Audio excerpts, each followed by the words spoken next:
हम सभी किसी न किसी नाम से जाने जाते हैं। जैसे मैं संजीव, वो मोहन, सोनम, ये सारे नाम हमें मिलते हैं। फिर ऐसा क्यों है कि हमें कभी मानव कहा जाता, हमें कभी आदमी कहा जाता, हमें कभी मनुष्य कहा जाता, हमें कभी व्यक्ति कहा जाता है और हमें कभी इंसान कहा जाता है? क्या है मतलब इन सारे शब्दों का? सबसे पहले हम लोग मानव की चर्चा करते हैं। मानव को समझने के लिए मां प्लस नब, यानी मां और नब को अगर हम जोड़ते हैं तो यह मानव शब्द का निर्माण करता है ना। मां का मतलब होता है जन्म देने वाली, रचना करने वाली, और नब का मतलब होता है नया, यानी जो मनुष्य नई नई चीजों की रचना करे वही मानव है।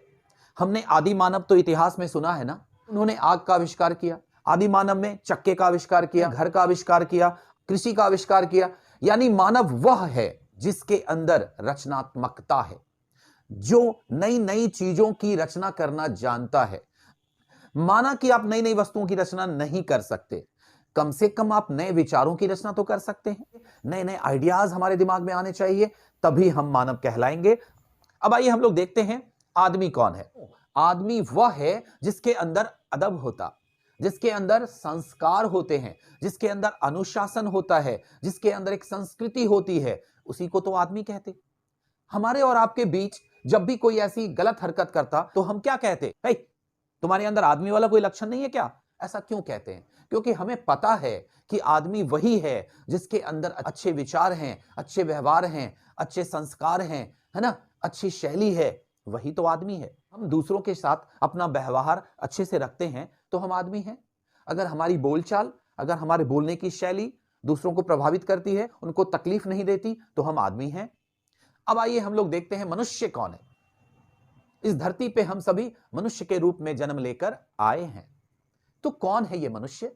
मनुष्य का मतलब मनः जोर ईश, यानी जिसके मन में ईश्वर का वास है, जिसके मन में ईश्वर बसते हैं, वही तो मनुष्य है।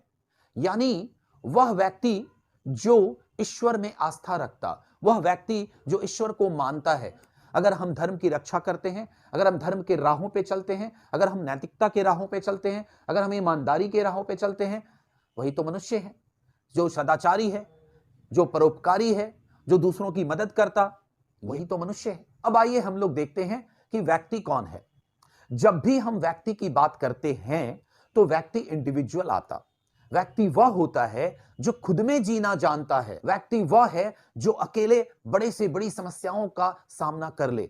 व्यक्ति वह है जो इस दुनिया को खुद ही अकेले ही एक नई दिशा दिखा दे। अब हम देखेंगे कि भाई इंसान कौन है। इंसान वह होता जो आवश्यकता के अनुरूप अपने आप को ढाल ले, हर परिस्थिति के अनुसार अपने को ढाल ले, वही इंसान होता। इंसान वह होता है जो बड़े से बड़ी चुनौतियों का सामना कर सकता है, वो डरता नहीं है, जो दुनिया वालों को लेकर चलता। लेकिन इसके अलावा इंसान मतलबी हो सकता है, इसमें दो मत नहीं है, इसमें कोई शक नहीं है। इंसान स्वार्थी हो सकता है, इसमें भी कोई शक नहीं है, इसे नकारा नहीं जा सकता। हमने और आपने एक गाने में सुना भी होगा, देख तेरे संसार की हालत क्या हो गई भगवान, कि कितना बदल गया इंसान। फिर हम लोग मिलते हैं अगले वीडियो में, तब तक के लिए थैंक यू वेरी मच।